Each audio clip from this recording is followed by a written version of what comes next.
Seja bem-vindo, caro construtor, incorporador ou corretor imobiliário, a mais um episódio do Conexão BI, o podcast que te conecta com as melhores práticas de gestão e amadurecimento da liderança.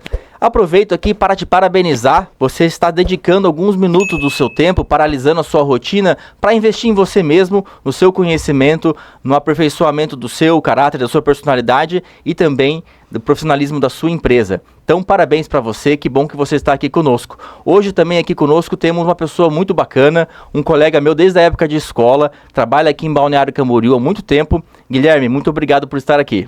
Eu que agradeço a oportunidade de estar aqui com você hoje e compartilhar um pouquinho da minha experiência. E estou muito feliz, de mais uma vez a gente poder trocar uma ideia juntos. Fantástico. O Guilherme tem anos de experiência, ele trabalhou por vários anos numa das maiores construtoras, incorporadoras aqui da região, aprendeu muito lá, foi empreendedor, chefiou equipes, liderou muitos projetos e também, atualmente, também trabalha numa empresa de bastante prestígio aqui da região. Guilherme, por que o pessoal que está em casa, o que você pode contar um pouco do teu histórico, quem é o Guilherme para a galera que não te conhece ainda? Bom, então, meu nome é Guilherme Quemulera, eu sou aqui de Balneário Camboriú mesmo.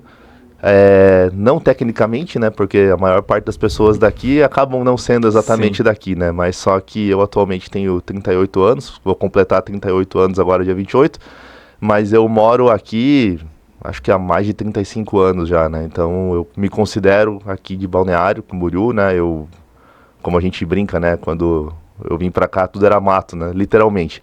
Então acompanhei, todo o crescimento da cidade, o desenvolvimento.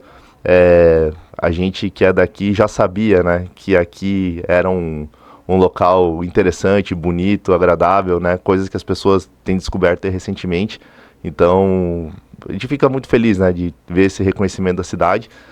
E eu sou formado em engenharia civil, eu estudei na Universidade Federal, inclusive foi teu colega lá também. Eu trabalhei, como o Pedro falou, numa das empresas de mais renome da região aí, a Embraed. Trabalhei lá por 5 ou 6 anos, foi um período de bastante aprendizagem. Pude estar junto, de uma das maiores figuras aí que o setor imobiliário da nossa região já conheceu, aprendi bastante ali direto da fonte, tenho um grande orgulho aí de ter tido essa oportunidade de estar junto dele. Depois disso eu tive a minha própria empresa, eu montei a Candai, em sociedade com o João Bósio, que ficou junto comigo por 8 anos, então durante essa época da Candai aí a gente teve a oportunidade de trabalhar com projetos das mais diversas ordens, desde o arquitetônico, complementares, toda a parte de burocracia, aprovação, incorporação, regularização de terrenos. Execução, E depois a gente foi para a parte da execução também, nós começamos a construir nossos próprios empreendimentos, então a gente construiu 7 casas, para venda aqui na região. Então, durante esses anos aí, a gente teve um bom range, de coisas que a gente acabou fazendo e que tudo isso foi muito bacana, assim, também um aprendizado e uma experiência muito legal. Atualmente, eu estou trabalhando, voltei a trabalhar por conta, na verdade, a gente acabou desfazendo a sociedade, mas eu continuei, na verdade, com as minhas atividades, aí mais focado na parte de aprovação, incorporação, essa parte da engenharia aí que a turma normalmente não gosta, quando a gente fala engenharia, o pessoal normalmente pensa aí em estruturas, instalações. Hoje em dia também o pessoal pensa muito no engenharia financeira, mas todo mundo esquece muitas vezes que para conseguir um alvará de construção, muitas etapas aí precisam ser vencidas, Então comecei a trabalhar mais essa área e hoje, eu tô me fixando mais já junto ao Grupo Pavone, a construtora Guard aí, que são pessoas, que eu tenho bastante consideração, carinho e estima e que trabalham de um jeito que eu acredito tá bem alinhado com o meu pensamento, Hoje a gente tem inclusive uma proposta audaciosa aqui, proposta pelo Guilherme, de trazer um conteúdo um pouco mais diversificado, a gente conseguir uma amálgama, né, entre filosofias que são inspiradas principalmente no mundo oriental, né, e de que forma que os nossos empreendedores, nossos tomadores de decisões, nossos gestores poderiam usar isso, de que forma que isso influencia, talvez, no dia a dia desses profissionais. Então, o Guilherme, ele é praticante do budismo. Comenta um pouco sobre o budismo e o jiu-jitsu pra gente, Gui. Bom, então, eu, desde criança, assim, sempre fui muito inspirado pelo mundo oriental, assim, de forma geral, né? Principalmente, inicialmente, aliás, eu comecei a fazer karatê, né? Comecei a treinar karatê. Isso permeou a minha vida inteira, né? Eu sempre estava treinando, sempre me dedicando, sempre evoluindo, né? Atualmente estou na faixa marrom aí do karatê, aquela coisa quase preta, né? Assim, mas estou na faixa marrom. E então, primeiro essa questão da arte marcial, né, como um caminho não de você subjugar, vencer o outro, né, mas de como você vencer a você mesmo, né, como você perceber as suas fraquezas, como você melhorar, né, os seus pontos fracos e você ser sempre uma versão melhor, né, melhor ontem, melhor hoje do que ontem, né, e se preparar para ser melhor amanhã do que o que você é hoje, né. Então, essa visão das artes marciais, o caminho marcial, né, de você ter essa melhoria contínua sempre foi uma coisa muito presente na minha vida. Eu também, muito novo, eu conheci o budismo, né? Tinha mais ou menos uns 13 ou 14 anos e desde aquela época me interessou muito e eu sempre me dediquei bastante, estudei bastante, né? Então, fui para São Paulo várias vezes, na época ia sozinho, né? Primeira vez que eu fui para São Paulo sozinho, cheguei lá procurando onde é que tinha um templo, onde é que tinha um monge, como é que eu fazia para aprender. E depois eu próprio entrei no caminho de me tornar um reverendo, aí, um monge budista também, né? Então, estudei bastante, fui para os Estados Unidos, fui para o Japão, fui para outros países da Ásia, da Europa, para estudar, para aprender. Né? Hoje eu tenho uma certificação, né? Uma formação como reverendo budista, né? Da escola da tradição Nichiren Shu. E então, isso é uma coisa que também permeia a minha vida, né? E que tem muita relação com o caminho das artes marciais também, né? Então, são expressões diferentes, né, da busca por ser uma pessoa sempre melhor. E, recentemente, né, eu também comecei a praticar o jiu-jitsu, né, que é uma coisa que a gente brinca que quando o bichinho morde, né, você acaba ficando contaminado, né, no bom sentido aí, a gente sempre pratica e tenta fazer cada vez mais melhor e também se dedicar, né, então tudo isso tem muito a ver, né, com essa questão da lapidação do nosso próprio coração, né, da gente tentar sempre ser uma pessoa melhor, né. Então, nesse sentido, eu acho que atualmente muita gente vem procurando, né, jiu-jitsu, tanto as artes, outras artes marciais, mas eu vejo que muitos empresários, né, têm ido para o jiu-jitsu, buscado as lições de resiliência, né, e de força que o jiu-jitsu traz. E também do budismo muita gente vai atrás, né, hoje grandes empresas aí, elas implementam, né, as práticas de mindfulness, né, que vem 100% do budismo, né, realmente é um tipo de meditação secular, né, o pessoal tirou do contexto budista, mas trouxe todas as técnicas do budismo. Então, eu vejo que hoje essas são qualidades muito, assim, queridas pelos empresários, né, pelo pessoal de alta performance aí. Então, isso realmente é uma coisa que sempre teve presente, né, sempre estava ali na minha vida como um todo, né.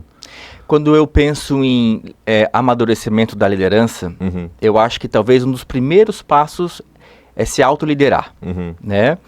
E tanto o budismo quanto o karatê, eu acredito que tenha uma visão de mundo assim, de autorreflexão, né? De você tentar entender sobre você mesmo, de tentar descobrir o que te move, né? Por que você está aqui e coisas nesse sentido. E quando a gente talvez pensa em uma empresa e pensa que ela tem um propósito de existir, a gente acaba emprestando, principalmente se a gente for fundador, né, para essa empresa, para essa organização, a nossa visão de mundo, nossos medos muitas vezes, né, e é indissociável, por trás de todo o CNPJ, toda grande empresa, tem sempre um CPF por trás, né, tomando as decisões, e esse CPF ele é imerso em cultura, ele tem medos, ele tem receios, ele tem preconceitos, ele tem certezas, né, ele tem métodos. Então, assim, é impossível a gente, talvez, dissociar a autoliderança, né? E daí todo com essa questão de autoconhecimento, de visão, de missão, de valores, né? Da empresa, enfim, principalmente quando você é o fundador, você tem cargos de liderança dentro da empresa. Como é que você vê isso impactando dentro do teu meio, seja como líder de equipe, seja como empresário, seja como, enfim, gestor de projetos, né? Como é que você vê essa tua herança, né, talvez, budista e agora com o Karatê, né? O Karatê, para mim, é constância, é disciplina, que você mencionou, né? A disciplina de você se dedicar um pouquinho a cada dia e cada dia melhorar um tanto, né? Eu não sou do Karatê, eu sou do Judô, mas acho que tem similaridades ali. Então, de novo, como é que é a mistura dessa filosofia, dessa visão de mundo oriental na tua vida de empresário, de gestor de projetos, de líder de equipe? Essa questão de ter um CPF por trás do CNPJ eu acho que é muito interessante, né? E eu lembro de um documentário que eu assisti já faz bastante tempo, que o nome era The Corporation, né? E, enfim, mostrava, né, várias coisas sobre corporações, né, como o nome fala. E uma cena que eu nunca mais esqueci é que existia lá uma empresa, que eu não me lembro também qual é agora, mas era uma empresa que era tipo a vilã da história, sabe? Então, várias pessoas indo lá, protestando contra e, né, enfim, né, com aquela campanha contra a empresa, e eles decidiram fazer uma manifestação na frente da casa do CEO da empresa, né? E aí quando eles chegaram no lugar, o cara morava numa casa americana, aquela simples, gramadinho na frente, a casa térrea, assim, o pessoal chegou lá, olhou, falou, será que é aqui mesmo e tal? Aí já começaram a ficar mais acanhados, assim, né? Começaram a fazer o protesto ali e tal, aí daqui a pouco saiu uma senhorinha, assim, enrolada num roupão, exatamente. Foi ali, queria saber o que estava acontecendo, era a esposa do CEO, ele saiu também de pijama ali, começou a conversar com o pessoal, daqui a pouco eles voltaram, ofereceram um cafezinho, um bolinho pro pessoal, e aí, assim, a manifestação acabou se dispersando, né? Então, assim, a gente esquece, né, que do outro lado, por trás, na verdade, sempre tem pessoas, né? As pessoas são o que move, né? Então, a gente muitas vezes fica falando, assim, muito sobre números, dinheiro, performance, rendimento, né? Mas só que, no final das contas, tem humanos, né? Pessoas que sofrem, que ficam tristes ou que ficam alegres, que têm esperanças, que têm sonhos, né? Então, isso que a gente nunca pode perder de vista, né? Quando a gente fundou, né, a Kandai, eu tentei refletir isso no próprio nome da empresa, né? Porque Kandai, em japonês, quer dizer generosidade, né? Então, a ideia era ser generoso, né? A ideia era trazer esse ideal, esses valores, né? Tanto para as pessoas que trabalhavam com a gente, os nossos clientes, tanto quanto para as coisas que nós fazíamos, né? Então, a gente sempre acreditou, eu sempre acreditei, né, que quanto mais a gente é generoso, mais generosidade a gente recebe, né? Gentileza gera gentileza. Então, se a gente tem uma visão de mundo positiva, né, a gente pode influenciar as pessoas ao nosso redor, né? Então, muitas vezes a gente se encontra em lugares que acabam não sendo muito bons, né? A gente fica infeliz, fica triste, mas só que a gente tem que pensar, né? Se eu mudar, né? Se eu tiver uma mudança, se eu tiver um ideal maior, né? Um pensamento mais, não um pensamento no sentido assim, como é que eu posso dizer, místico, mas você ter ideias, valores, né, que te norteiam, né? Você pode alterar aquela realidade, né? Você pode enxergar as coisas com mais clareza, você pode mudar a sociedade na qual você está inserido, né? Então, eu acredito que se a gente tem, né, esses valores, a gente pode sim trazer alguma coisa, né? A gente pode levar essa generosidade para as pessoas, a gente pode mudar, né, a realidade na qual a gente vive, né? Eu acho que eu iria até um pouco adiante, né? A gente não tem opção a não ser impactar a comunidade que a gente está. Mesmo que isso não seja consciente, a gente está impactando de alguma forma, né? E às vezes essa projeção, né, esse impacto, a gente não consegue vislumbrar ele no mesmo momento, muitas vezes, né? Principalmente se a gente for inconsciente sobre isso. Mas, a longo prazo, né, a tendência é que essa tua contribuição, seja ela positiva, negativa, até porque para mim, positivo e negativo é subjetivo, depende do ponto de vista, depende talvez do arcabouço ético, moral de cada pessoa, né? Mas a gente está fadado a impactar as pessoas que estão ao nosso redor e na nossa comunidade, né? Aqui em Balneário Camboriú, cidade pequena, né? A gente se conhece, a gente se cruza, a gente sabe do trabalho, sabe de como a pessoa tá trabalhando no dia a dia, né? E não é só no âmbito municipal. Eu tenho visto, não sei se você vai concordar comigo, a gente estava comentando do CPF por trás do CNPJ, né? Talvez anos atrás, antes das informações digitais e redes sociais e tal, muitas vezes o empreendedor ele ficava protegido, ele ficava sob o guarda-chuva de uma grande corporação, né? Ele é o presidente da GE, ele é o presidente da NASA, ele é, enfim, presidente de um país, né? E ficava aquele escudo, de certa forma, aquela bolha que emprestava para esse presidente ou para esse diretor uma certa credibilidade, um certo modo de ser, né? E hoje em dia, com as redes sociais, principalmente, a gente vê figuras tipo Elon Musk, né? Que ele rivaliza com a própria marca da empresa dele, né? Então, talvez ele tenha mais impacto do que, né, a própria SpaceX ou a Tesla, né? Ele é uma pessoa muito vocal, seja por bem, seja por mal, mas ele está impactando o tempo todo, né? O Donald Trump, ele sai da carapuça do governo dos Estados Unidos e ele cria voz própria, né?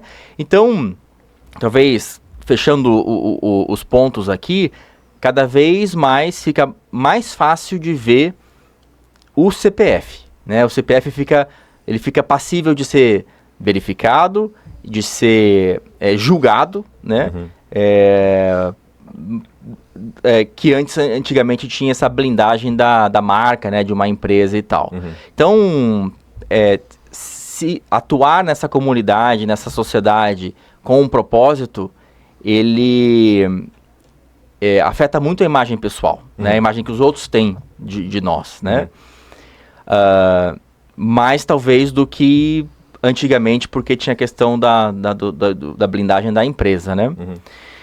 Então, na Kandai, você trouxe a parte da tua filosofia, do teu modo de pensar, no próprio nome. Comenta um pouco dos valores lá da Kandai e como é que isso costura com os teus valores, de que forma que você complementou nessa junção.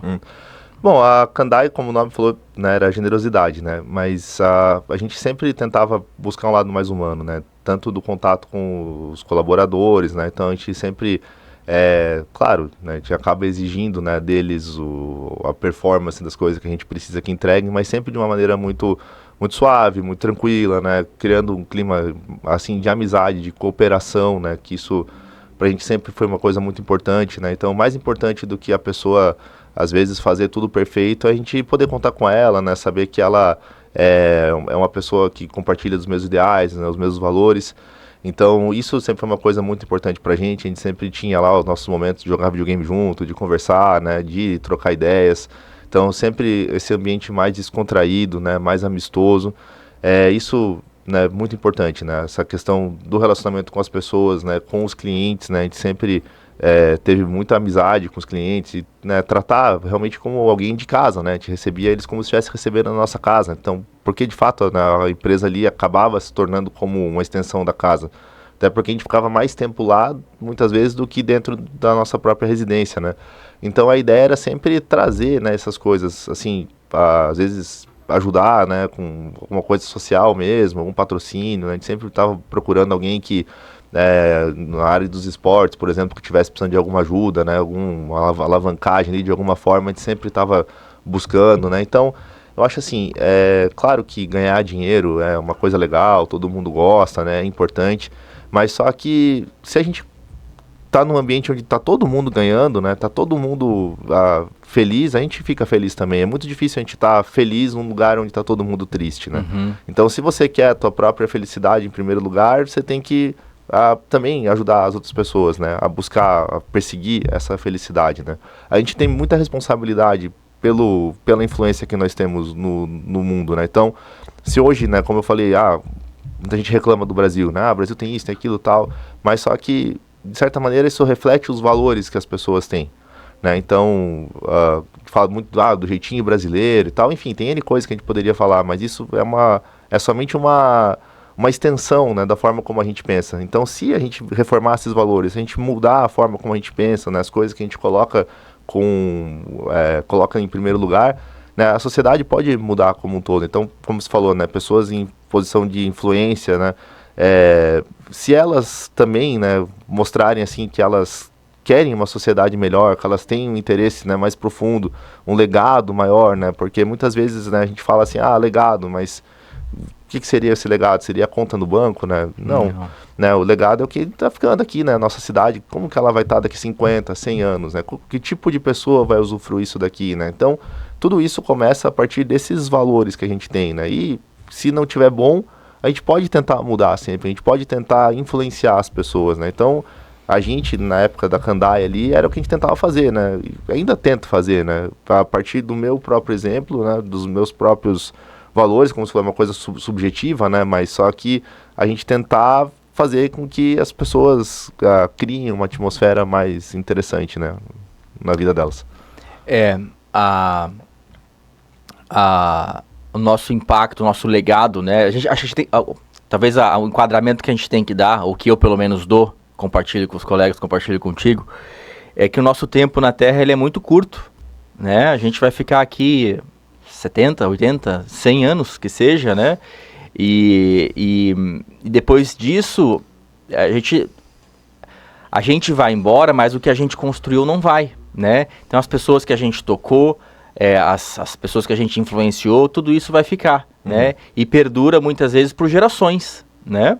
Então aqui Balneário Camboriú, talvez trazendo um pouco mais para a construção civil, né? A gente virou uma referência nacional, né?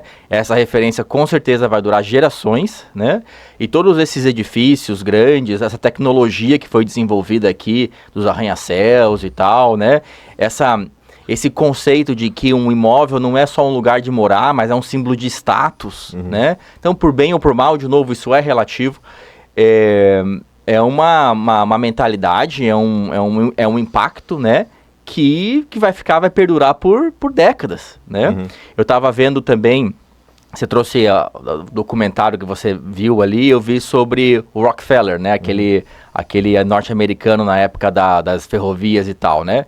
E parece que foi sobre o comando ali do Rockefeller que houve essa separação, essa organização empresarial de ter várias marcas, né, vários CNPJs dentro, e daí você tem a estrutura parental de uma holding. A gente chama de holding hoje, né? Eu não sei se na época tinha essa nomenclatura, mas enfim, de você ter uma holding, daí você ter filho, daí essa filha ter negócios, e cada negócio ser um empreendimento e tal.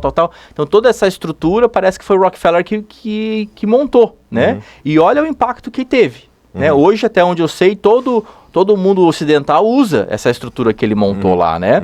Isso sem falar das dezenas de quilômetros de rodovia, né? Todo o carvão que passou, enfim, a parte mais tangencial, mais física, assim, né? Tangível, desculpa, tangível. Então, esse impacto, ele ocorre, e esse é o legado, né? Esse é o legado que a gente vai deixar aqui. Em Balneário Camboriú, no Brasil, também tem um legado, né? Esses arranha-céus aqui, eles vão estar aqui daqui 100 anos, mesmo depois dos nossos colegas construtores falecerem, né?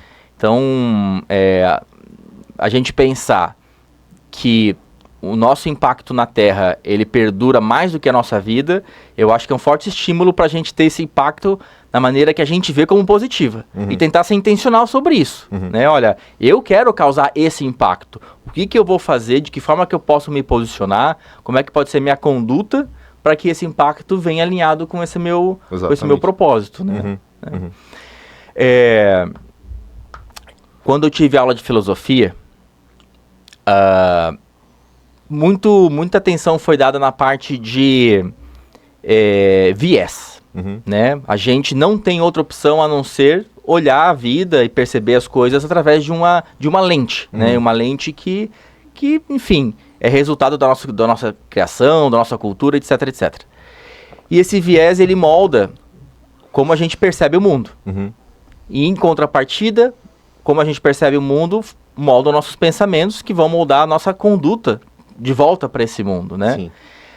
E o professor de filosofia, que também era budista, ele tinha uma prática de meditação, queria compartilhar contigo, ouvir também como é que você pratica isso, se é que você pratica, que era muito difícil para mim, né? Eu sou uma pessoa muito inquieta, mas era suspender julgamento. Então você sentava, ficava de boa lá sentado, e em silêncio de preferência, né?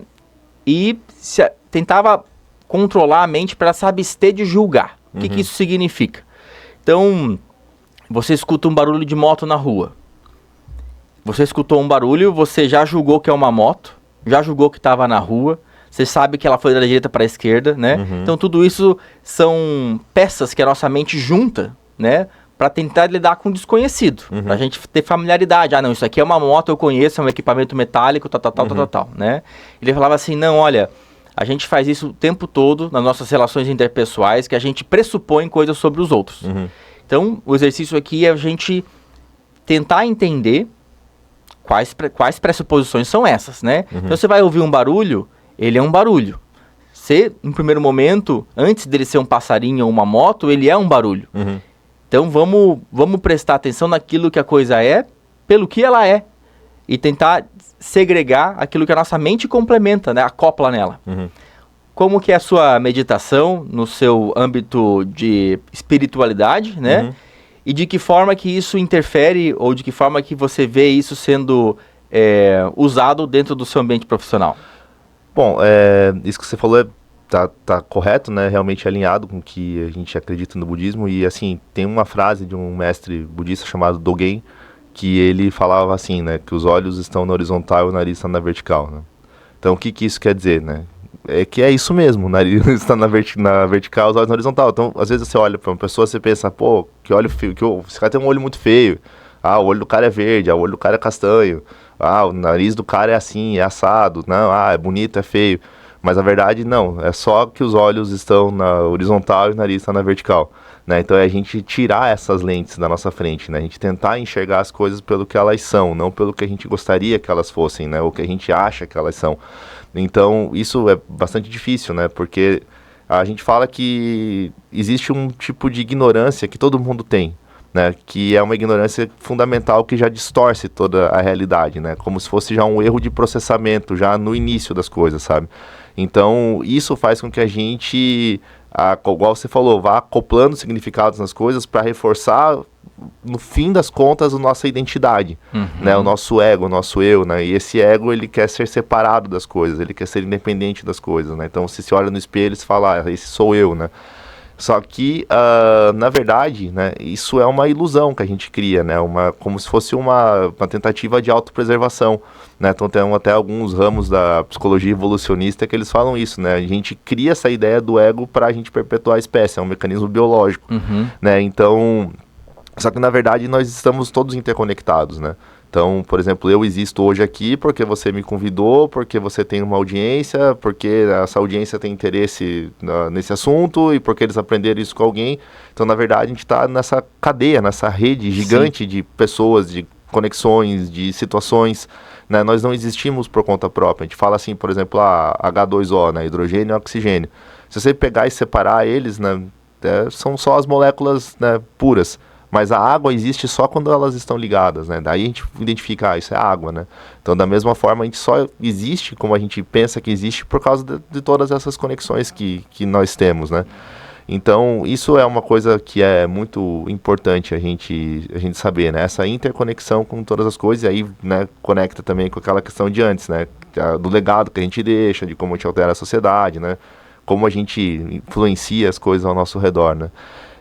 A minha prática budista, ela né, na verdade eu trabalho mais com a parte da recitação dos textos sagrados, né, que não é uma meditação silenciosa, mas tem mais ou menos os mesmos fundamentos, assim, né? Então é justamente a gente suspender essa questão dos nossos próprios julgamentos, nossos próprios preconceitos, e tentar ver a pessoa pela essência, né, do que ela existe, né? Então, na verdade, no budismo a gente fala que não existe essa essência, né? Todas as pessoas são vazias, né? Todas as coisas são vazias.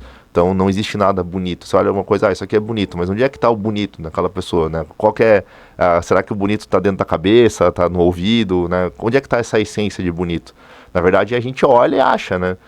Mas não existe um componente nela que seja, isso aqui é o bonito, né? Então, todas as coisas, elas são vazias, né? Então, quando a enxerga isso, na verdade, a gente está enxergando a iluminação, né, dentro de cada um, né? Se a gente percebe que tudo é vazio, que todas as coisas são despojadas e todas essas coisas que a gente cria, né, a gente consegue perceber o que a gente chama de estado de Buda, né? Então, que Buda não é uma pessoa, né? Buda é esse estado de consciência, né, de iluminação.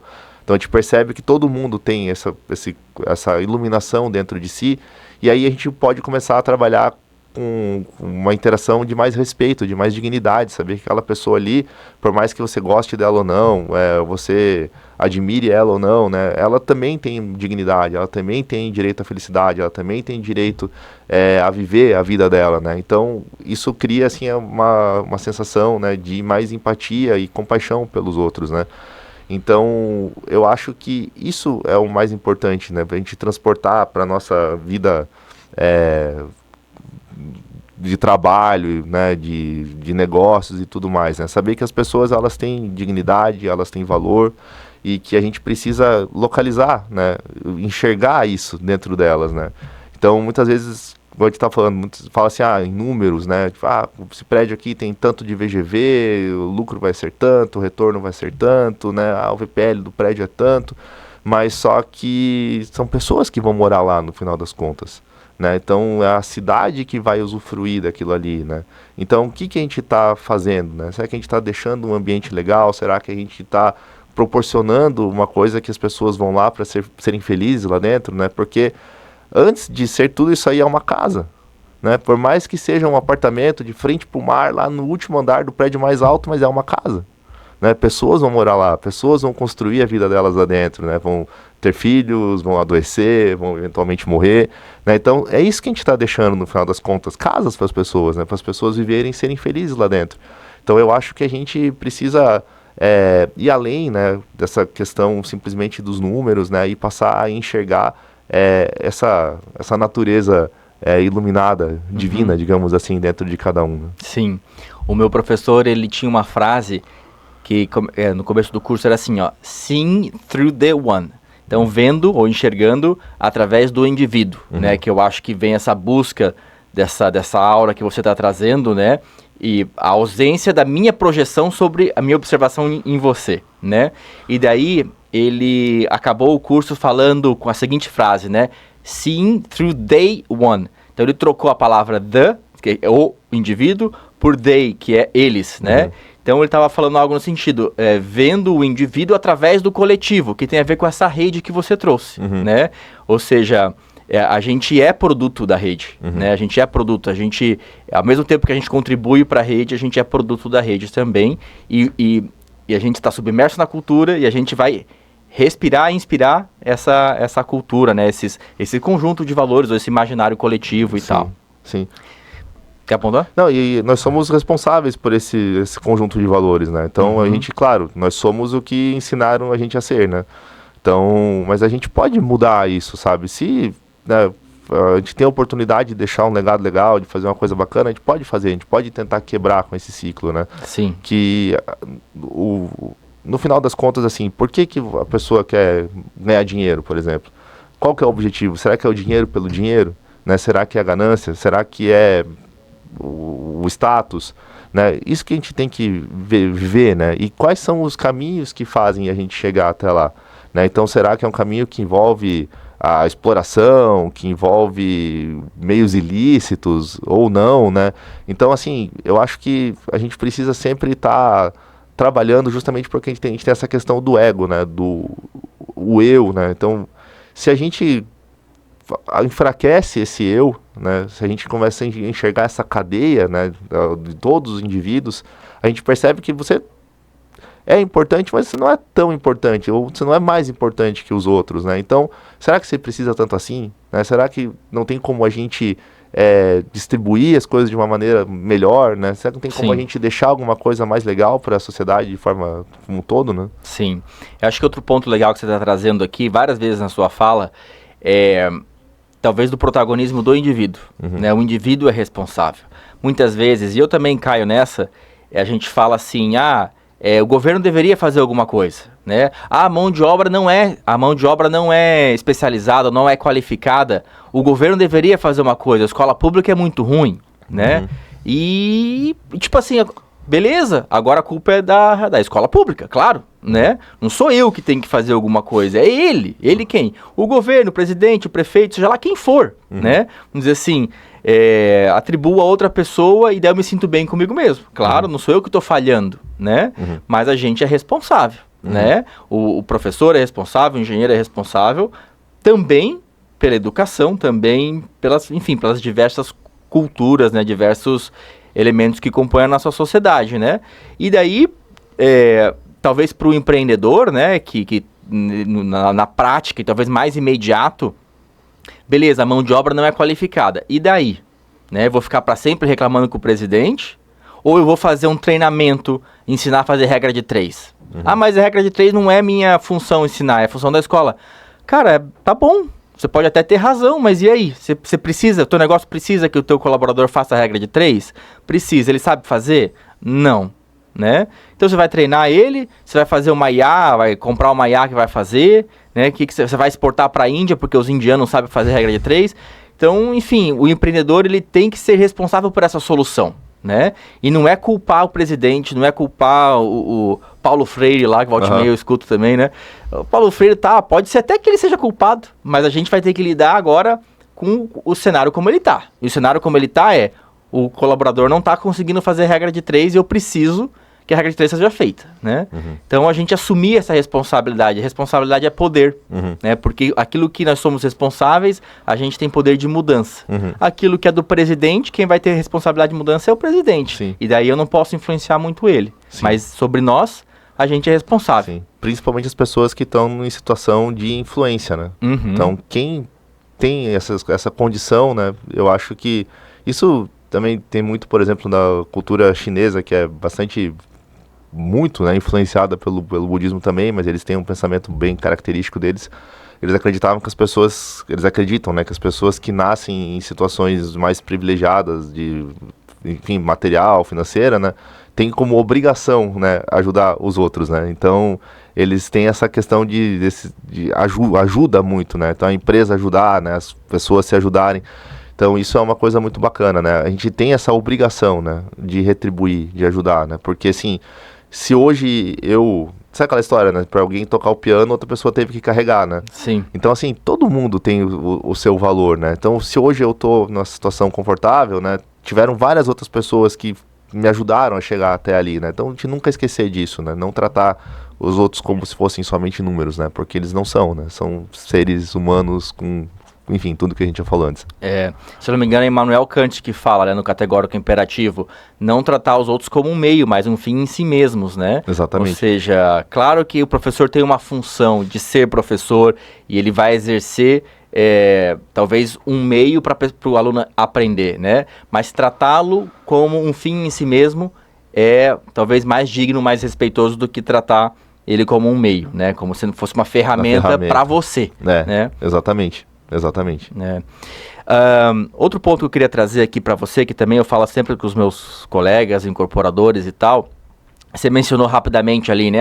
Esse empreendimento vai dar tanto de VGV, que vai dar tanto de lucro e beleza, a conta fecha, bora fazer, né? E eu quero conectar isso com outro contexto, né? Vou trazer aqui uma anedota que eu ouvi do pessoal da FG, da construtora aqui de Balneário que constrói prédios altos. Os colaboradores lá, principalmente os relacionados com os prédios altos, né, que está na parte de engenharia, de estrutura, de hidráulica, de elétrica e tal, a quantidade de aprendizado, de tecnologia que eles tiveram que desenvolver e se aperfeiçoar no caminho. E quando eu converso com eles, eu sinto assim muito orgulho, né? Um senso de pertencimento, de accomplishment, né? De conclusão. Olha, aqui tem o meu suor, né? Aqui tem uma parte de mim. Tem um espelhamento meu aqui dentro desse projeto, dentro dessa tecnologia e tal, né? E talvez se oferecessem para ele mais dinheiro para ele fazer outra coisa, ele talvez não tivesse esse tesão, né? Então, resumindo a história, ele tem ambição, ele gosta de se sentir aceito e fazer parte dentro daquele contexto, porque ele está sendo desbravador. E eu vi também recentemente um funcionário lá, um diretor da SpaceX, né? E o repórter perguntou para ele, por que você não foi trabalhar na NASA? Com esse teu currículo aqui, você poderia facilmente se encaixar lá, né? E o cara falou assim, olha, eu quero fazer parte da organização que vai colonizar outros planetas, né? Que vai habitar outros planetas, que vai fazer a espécie humana interplanetária. Se o Elon Musk, se a SpaceX vai de fato conseguir isso, acho que é um assunto à parte, né? Acho que tem um pouco de ceticismo ali, mas, assim, ele está se realizando, né? Ele comprou essa visão, ele está acreditando nisso e ele está, enfim, empregando as habilidades dele nisso que ele acredita que para ele é importante. E agora eu quero conectar isso aí, né? Esses elementos que vão além do financeiro, que vão além do VGV e da margem de lucro, junto com os projetos que nós, incorporadores, optamos por fazer, né? A dimensão financeira é importante, né? Ela tem que ser analisada, a conta tem que parar de pé. Mas eu acho que na adoção de projetos imobiliários também, a gente tem que pensar em outras dimensões, né? Qual que é o impacto ou qual que é o resultado desse projeto, desse desenvolvimento imobiliário, no sentido de recursos humanos, no sentido humano? Qual que é o impacto dentro do posicionamento estratégico? Qual que é o impacto dentro das finanças? Que daí eu acho que entra um pouco mais essa questão de VGV e margem de lucro, né? Qual que é o impacto dentro do técnico? Que nem eu mencionei, aqui em Balneário a gente está criando tecnologia. Não existia, né? Análise de vento, a nossa norma de vento, se eu não me engano, é até 60 metros de altura.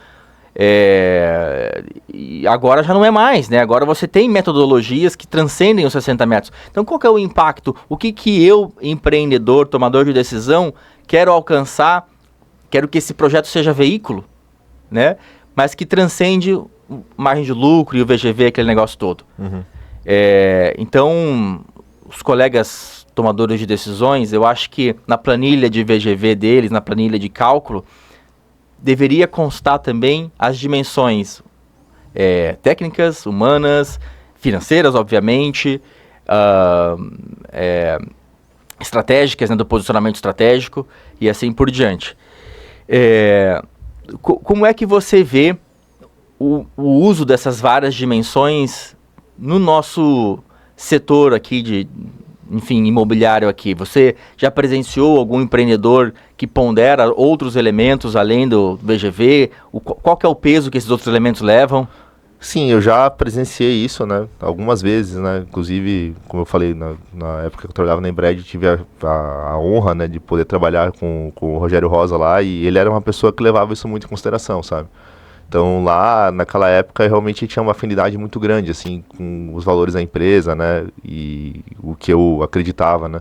E sim, várias vezes eu presenciei, né, ele falou, não, mas isso aqui o usuário do prédio não vai gostar, né, mas isso não pensando em vendas, sabe, pensando realmente no conforto da pessoa, ou na beleza, né, então ele tinha o senso estético dele, que novamente é subjetivo, mas ele sempre queria fazer o mais bonito possível, sabe, não era uma questão só de custo, às vezes ele até, tipo, tinha prejuízo com as decisões que ele tomava, mas ele queria que ficasse uma coisa legal, sabe, que deixasse uma coisa legal. Ele sempre pensou muito na cidade, né, como um todo, né, de trazer... eu, particularmente, acho que quem começou com o alto padrão em Balneário que foi ele, sabe? Ele que teve essa ideia, né, de trazer edifícios com um acabamento mais bonito, mais refinado e tal, né? Então, posso estar errado, né, mas no meu coração essa é a verdade. Então... Desculpa, pode falar. Não, tem histórias, não sei se até que ponto são verídicas, né? Mas dele, às vezes, fazer um hall de entrada, que os halls são bem bonitos, os halls deles, né? E às vezes encontrar uma imperfeição nas pedras e mandar quebrar, né? Talvez uma imperfeição que só é possível nos olhos dele ou nos olhos de alguém muito, muito treinado. Mas assim... alinhando com esse espírito de qualidade, de excelência que você tá trazendo aí, né? Eu já vi isso acontecer. Eu vi isso acontecer, de mandar, não, isso aqui tá ruim, quebra e tal. Então, se ele fosse pegar só pela planilha de contas lá dele, tipo, ele ia tendo prejuízo, bem grande. Mas só que não era isso. O que ele queria deixar era além do resultado, entendeu? Então ele queria deixar algo a mais, ele queria que as pessoas entrassem ali e se sentissem acolhidas, que gostassem, que achassem bonito, sabe? Então ele tinha essa visão, né? E foi uma coisa que, na minha opinião, fez ele ser o ícone, né? Que ele foi e é até hoje, né? Na minha opinião, foi uma das pessoas, assim... Até teve uma fala dele que ele me disse já um pouco antes dele falecer, né? Que ele falou assim, que na sala dele tinha era um pé direito duplo, assim, bem grande, né? A sala. E aí ele falava, Guilherme, imagina essa sala aqui cheia de dinheiro, com dinheiro até o teto, assim, forrado. O que você ia fazer com isso? Daí eu falei, sei lá, não consigo nem imaginar, né? Daí ele falou, tem gente que tem isso aqui e mais, e ainda quer mais, né? E aí eu fiquei, até hoje eu penso ainda assim, o que ele quis me dizer com isso, né? Mas hoje eu tenho algumas ideias, assim, né? Tenho um vislumbre do que talvez ele quis dizer, né? Mas eu acho que é nessa linha, sabe? Não é isso que importa no final das contas, sabe? Ele mesmo foi uma pessoa que começou do zero, começou do nada, né? E com realmente o magnetismo pessoal dele, né? Ele conseguiu ir atraindo, né? Colaboradores que gostavam dele, clientes que gostavam dele, né? Então, assim, para mim era um exemplo de uma pessoa que realmente, assim, que os valores, as ideias mudavam o entorno, né? Sim. Então, esse é um caso, né, que eu realmente sempre pontuo, né, que o dinheiro só não é o mais importante, né? O dinheiro, o VGV, claro, né? Ninguém está falando que não é para ganhar dinheiro, né? Mas só que, às vezes, esse prejuízo que ele teve, né, trouxe um retorno bem maior, né, intangível, né, para o legado, para a história e para todo mundo, né, para toda a sociedade de Balneário. Né? Eu acho que esse ponto de ser intangível é importante, porque a gente tem dificuldade, às vezes, de perceber, de tomar consciência daquilo, porque é intangível, né? E acho que outro ponto que nós, humanos, somos limitados, é que a gente é muito imediatista, né? Então, o dinheiro na conta bancária a gente consegue ver hoje, ano que vem, né? O impacto daqui 100 anos, primeiro que a gente não vai estar aqui, né? Mas nosso senso de vamos dizer assim, de valorização fica muito distante, né? Que nem quando você vai treinar um cachorro, você tem que dar o biscoitinho na hora que ele faz, né? Não daqui 3 dias, né? Então, a gente, às vezes, desconecta, né? Não, eu tô ganhando esse benefício, mas foi porque foi por algo que eu fiz lá atrás, há 10 anos, 20 anos, 50 anos atrás, né? Então, a gente, às vezes, por tentar essa gratificação imediata, a gente acaba tomando decisões de curto prazo, né? Sim. E isso para um negócio que visa perenidade, né? Que visa sustentabilidade, isso pode ser muito perigoso, né? Sim, com certeza. A gente não está trabalhando com coisas que daqui 5 anos vão ser desmanchadas, né? Isso também, só fazendo um gancho, assim, é uma coisa bem interessante, né? Fazendo um parênteses, aliás, coisa bem interessante que a gente, na nossa cultura aqui, a gente tem essa ideia de ser perene, né, de fazer coisas que durem para sempre, né? Lá no Japão, acredito que por bastante influência do próprio budismo, né, as coisas são feitas para não durar, né? As coisas são feitas para cair, né? Então, se tem lá você vai lá, poxa, esse templo aqui tem 1500 anos, mas na verdade a construção dele tem 50, né? Porque quando fica velho eles desmancham e fazem outro, né? Porque, né, o valor tem mais a ver com a impermanência das coisas, né? Então, as coisas, elas desaparecem, é natural das coisas desaparecerem, né? Não adianta a gente querer lutar contra isso, por mais que se use os melhores materiais, as melhores técnicas, né? Em algum momento aquilo vai desaparecer, pode levar 1000 anos, mas vai desaparecer, né? Então, a gente ter noção dessa finitude também, sabe? Acho que coloca a gente no nosso lugar, né? Sim, com certeza. Meu caro, eu queria puxar aqui jiu-jitsu. Jiu-jitsu. Bom, o que eu sei sobre o jiu-jitsu, né? Jiu-jitsu, quando você é um cara mais magrinho e tá com alguém mais forte em cima, geralmente você tem que ralar um monte, né? Assim, na força bruta, o cara te ganha só pelo peso. Né? Você lá se esgoelando para tentar tirar o cara de cima, e o cara só pelo peso dele, sem fazer muita força, dependendo da posição, né, te imobiliza e acaba te levando à exaustão. Ele te ganha pelo cansaço, e às vezes nem tanto pela técnica. Tudo bem, né? É um ponto forte que ele se descobriu, né? Enfim, ele consegue se apoiar nessa perna forte dele para vencer os campeonatos dele. Mas o que eu queria trazer do jiu-jitsu é alavancagem, né? Então, usar talvez a articulação. Como é que é uma alavancagem? Como é que é uma torção no jiu-jitsu? Você pega geralmente um ponto de articulação, né? E nem sempre com força, né? Às vezes é com jeito, com posição. usa esse ponto de articulação para doer, né? Vai doer naquele ponto ali e tal, né? Então, assim, trazendo para o mundo dos negócios, muitas vezes eu vejo colegas que, assim, ó, trabalham horas e horas e horas, né? Acorda cedo, vai para casa à tarde e são, assim, guerreiros mesmo, né? Tipo o cara do jiu-jitsu que tá sobre alguém mais pesado e essa empresa, esse empreendedor, às vezes suga essa energia, né? Exausta ele e tal.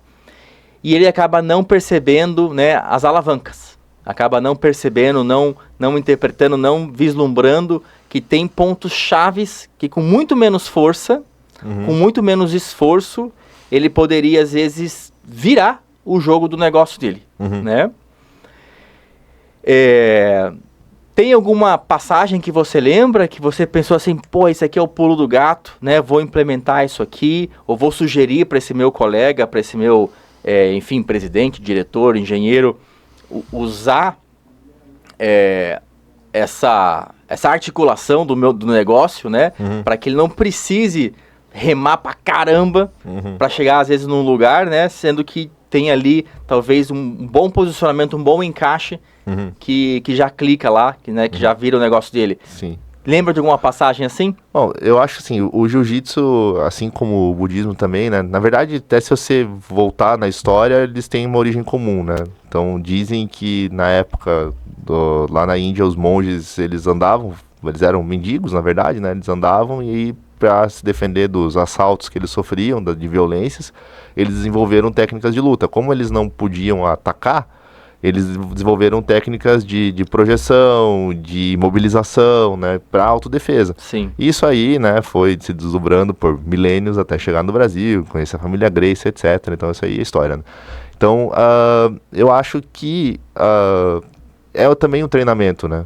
Tanto quanto o budismo quanto o jiu-jitsu e o karatê também, qualquer outra arte marcial, é um treinamento, né? Então é um treinamento físico, obviamente, mas para mim o treinamento mais importante é o da mente, né? Porque, como você falou, às vezes você tá com alguém mais pesado por cima de você, te amassando ali, e você, sabe, se você é fraco mentalmente, né? Você vai querer bater, desistir, já abandonar tudo, mas só que você vai aprendendo que você tá por baixo, tá sendo esmagado, tá ruim para você. Mas você pode, às vezes, como você falou, no detalhe, ajusta um detalhe, vira a cabeça um pouquinho pro lado, centímetros, põe o nariz para fora ali, já consegue pegar um ar, sabe? Já consegue raciocinar, consegue enxergar melhor a situação. Então, você atuar sob pressão. Né? Então, você tá ali na pior, né? Tá tudo ruim, tudo difícil, mas você tentar ver um jeito de conseguir, no mínimo, um alívio, né? Então, vou mexer esse braço um pouquinho pro lado aqui, pronto, agora já tô mais confortável. Já consigo oxigenar melhor a minha mente para conseguir ver o que eu vou fazer, né? Então, assim, eu já passei por situações, né, de trabalho, assim, né? Então, a gente, né, fez, como eu falei antes, a gente construiu algumas casas ali, as vendas não foram como planejado, né? O financeiro acabou apertando. E também, e agora? O que faz, né? Para que lado que eu vou, né? Então, tá ruim, tá complicado, mas eu consigo me ajeitar, consigo respirar, né? Consigo ir aos pouquinhos tirando, né? Consigo pegar a alavanca, igual você falou, né? Pegar uma alavanca aqui, tentar tirar, né? Tombar esse problema pro lado, né? Então eu acho que principalmente é você aprender a lidar com a pressão, porque você vai treinar lá, todo dia você vai lá para, né? Você vai lá porque assim, você mais perde do que ganha na trajetória, né? Então, você vai lá todo dia pra apanhar, entendeu? Pra tomar pressão, pra ter cara ali te esmagando, te amassando o rosto, amassando tua orelha, sabe? Então, você acaba se condicionando a isso, né? Então, você não vai mais, depois de um tempo, né? Você não vai mais ter medo de sentar na mesa com um cliente, ou com um chefe, ou com um concorrente, ou seja lá qual for a situação, porque você já está acostumado a levar aquela pressão ali. Então, é um treinamento pro psicológico, é isso que eu vejo que é o mais importante, sabe? É o maior ganho, né? Então, por isso que, hoje em dia, eu acredito que muita gente está buscando, até no próprio jiu-jitsu, esse tipo de recurso, né? E, né, como eu falei, eu apliquei já em N situações, né? Coisas que, claro, eu tenho toda essa carga do budismo que para mim complementa, né? Tá tudo conectado, né? como se fosse uma prática só, mas eu na minha vida já em várias situações, né, como essa que eu falei, né, de a gente realmente estar num beco sem saída, aparentemente sem saída, mas ir se ajeitando até que a gente conseguiu dar o bote e virar a situação, né? Sim. Eu conversei recentemente com um colega meu, né? Ele é novo no mundo da incorporação, bem novo, e ele falou assim para mim, olha, eu quero, a minha incorporadora vai ter um sócio comercial, corretor, né, de imóveis e tal, né? E eu falei, pô, o comercial é uma das partes mais sensíveis, né? Se o pedreiro é difícil de lidar, o comercial talvez seja mais difícil de lidar ainda, né? Tem muita imprevisibilidade e tal. Então, a ideia dele de trazer esse comercial dentro da sociedade, né? Alivia, assim, um conjunto de esforços dele gigantesco, né? Uhum. Porque esse comercial vai estar com o pé lá e vai estar com o interesse desse comercial, muito alinhado, né? Possivelmente com o interesse do outro sócio, né? Então... achei bem interessante, né? Acho que ali ele estava trazendo um pulo do gato, estava trazendo uma alavanca, estava trazendo uma articulação, né? Ele estava se alavancando nisso para montar o negócio dele, para estruturar, né? É a pressão, com certeza, você mencionou, né? O ambiente corporativo é um ambiente de estresse, de muita incerteza, né? De muitos interesses, né? De conflitos de poder, muitas vezes, né? Então, o tempo todo estresse, o tempo todo pressão. E acho que outro ponto que eu queria trazer também, falando em alavancagem, né, que tem a ver com dinheiro, né, o capital financeiro necessário para um empreendimento imobiliário geralmente é grande, né, é diferente às vezes de você abrir um e-commerce, não sei, né, um infoproduto, né, que claro que você tem investimento, mas não é tão intenso em capital quanto o investimento imobiliário. E às vezes a alavancagem está justamente como é que vai articular essa engenharia financeira, né? Como é que você vai fazer uma permuta, vai fazer um empréstimo, vai fazer uma sociedade, né? E de usar essa alavancagem para melhorar teu projeto, melhorar teu negócio, impulsionar, ganhar escalabilidade, né? Então acho que tentando fazer um paralelo ali com o Gil, né? De tentar pegar esses pontos críticos você mencionou no começo da tua fala, né? Quando a gente está na universidade, você não pensa em fazer burocracia, licenciamento, aquele negócio todo, né? Que a gente vê que é preciso. E essa parte, às vezes, financeira, não passa pela cabeça do graduado, né? Do engenheiro lá. Ele quer fazer solo, estrutura, aquele negócio todo, né? Mas a incorporação imobiliária hoje, na minha visão, é mais um desafio de engenharia financeira do que um desafio de engenharia civil, né? Com certeza. A gente tem que estar sempre um passo na frente, né? Sim. Então essa é a questão, porque, por exemplo, no jiu-jitsu a gente fala que é um xadrez, né? Como se fosse um jogo de xadrez. Então você não tem que estar um passo, você tem que estar 15, 20 passos na frente para você conseguir chegar na posição que você quer chegar, para você conseguir ganhar uma luta, né?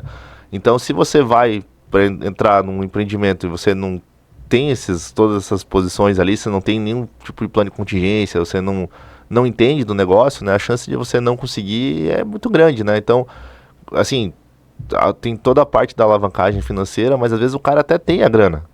Mas aí o cara ele não sabe, por exemplo, da burocracia. Então o cara tem o dinheiro aqui para começar amanhã, mas ele não sabe que vai levar 2 anos para ele licenciar o projeto dele, né? Então aí, sabe, o cara começa a perder dinheiro já, né? Porque ele não tinha toda essa questão da contingência, ele não estava levando tudo isso em consideração, todos esses passos, né? Ele não, né? Então você tem que estar sempre, né, pensando, né, o que vai acontecer depois, né? Sim. Então eu acho que isso é uma coisa mais importante, né? E é por isso é importante a gente conhecer do negócio também, né? Muita gente às vezes eu percebo que cai de paraquedas, né? O cara tem a grana, quer começar a construir, mas, pô, não sabe nem o que é um pilar, assim, sabe?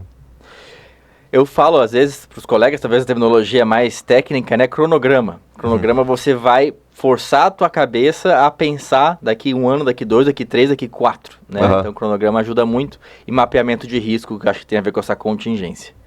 Meu caro, tô precisando encerrar o episódio aqui. Bate-papo fantástico, muito legal, muito divertido. Passa para a galera que está nos assistindo, como é que eles conhecem mais sobre o Guilherme? Bom, eu tenho o meu Instagram pessoal, né, que é GQAmulera, mas quem quiser saber mais a respeito do budismo em si aí, dessa linha mais filosófica que a gente segue aí também, pode me buscar lá como Monji Otatsu, né? Ou na Nichiren Shu Brasil também, no Instagram e TikTok, eu acho que tem também. Então vocês podem pesquisar lá, que sempre estou tentando trazer um pouquinho mais dessa visão mais, digamos, humanista aí, né? Pra gente enxergar as nossas relações a partir de uma perspectiva mais positiva, né? Quer soletrar algum desses? Porque eu já não saberia digitar esse treco todo aí. Vamos colocar então Monji, normal, né? Tudo junto. E YOTATSU. Monji Otatsu. Aí vocês conseguem me encontrar lá. Fantástico. Pessoal, eu quero agradecer imensamente a audiência de vocês, parabenizá-los por dedicar essa 1 hora aí do seu dia, da sua rotina, para o seu aperfeiçoamento, o seu crescimento, talvez até a profissionalização da sua empresa. Aqui no Conexão BI, a gente investe tempo para trazer, para compartilhar melhores práticas de gestão e amadurecimento da liderança. Você também pode me encontrar no YouTube. Esse episódio vai ser transmitido pelo YouTube, no Engenheiro Pedro Basso. Também você pode encontrar esse episódio no Spotify. Lá você vai encontrar a Blue Rain Inc. e você pode buscar por lá. E também tem pílulas, né, versões mais condensadas, mais curtas, no meu Instagram, que é basso.pedro, e artigos um pouco mais técnicos, mais escritos, você pode encontrar no LinkedIn. Lá você vai encontrar Pedro Basso lá também, tá bom? E conheça mais sobre a Blue Rain Inc., o que a gente faz, como é que a gente pode talvez te auxiliar no nosso site, é www.blueraininc.com. Fico muito agradecido e espero você no próximo episódio do Conexão BI.